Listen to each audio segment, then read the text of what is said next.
Hello students, NEET 2024 बड़े आसान question ये भी एक आया हुआ है। एक सर्किट दिया हुआ है अपने को, ये वाला कैपेसिटर्स लगे हुए हैं। Equivalent capacitance between terminal A and B पता लगाएं। तो बच्चों, थोड़ा सिंप्लिसिटी के लिए ये व्हीटस्टोन ब्रिज से मिलता जुलता सर्किट है एक्चुअली में, तो मैंने इस तरीके से ड्रॉ करके बता दिया। इसमें होता क्या है बच्चों, ये जो दो पॉइंट होते हैं ये सेम पोटेंशियल पर होते हैं। सेम पोटेंशियल पर होने से चार्ज फ्लो नहीं करता, तो ये सर्किट के अंदर इसका रोल खत्म हो जाता है। ये 2 माइक्रोफैराड वाले इस कैपेसिटर का, 5वें कैपेसिटर का जो बीच में है, तो इसलिए अब ये सर्किट हमारा इस तरीके से बन गए, यानी 2 ऊपर ये वाले कैपेसिटर्स हैं और 2 ये नीचे वाले कैपेसिटर्स हैं।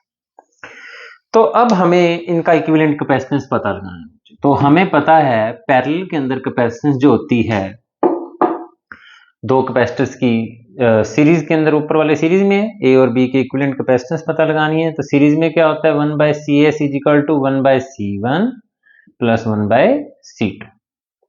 तो यहां पर 2 और 2 माइक्रोफैराड के 2 कैपेसिटर सीरीज में है, तो 1/2 प्लस 1/2, आधा और आधा जुड़ के 1 हो जाएगा, 1/1 और उल्टा करेंगे लास्ट में तो CS आ जाएगा 1 माइक्रोफैराड। तो यहां पे मैंने 1 माइक्रोफैराड कैपेसिटर ली। इन दोनों को मिला के इनका इक्विवेलेंट कैपेसिटेंस क्या बना, 1 माइक्रोफैराड।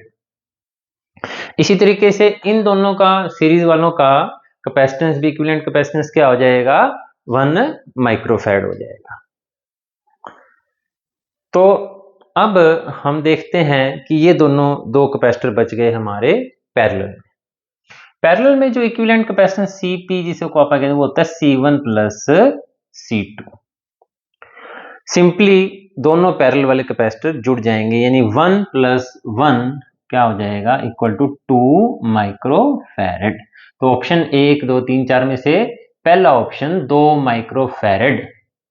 दोबारा सुन ले बच्चों, ये जो बीच वाला जो कैपेसिटर है इसका रोल नहीं है, क्योंकि ये पॉइंट दोनों सेम पोटेंशियल पर हैं, तो यहां से चार्ज फ्लो नहीं। अगर ये कैपेसिटेंस इक्वल ना होते या रेशियो सेम ना होता तो बात अलग, फिर बात इसको इंक्लूड करना पड़ता, लेकिन प्रॉब्लम सिंप्लीफाई है। इसको छोड़ दिया बीच वाले को, 2 ऊपर वाले सीधा सीरीज में है, सीरीज से एक कैपेसिटर 1 माइक्रोफैराड बन गया, इन दोनों को मिला के 1 माइक्रोफैराड बना। ये दोनों पैरेलल में है, पैरेलल में सीधा जुड़ जाते हैं कैपेसिटर, तो 1 प्लस 1 हो गया 2 माइक्रोफैराड। तो आंसर आ जाएगा 2 माइक्रोफैराड। तो बच्चों, CBSE की तैयारी के लिए अच्छे हैं ये क्वेश्चन।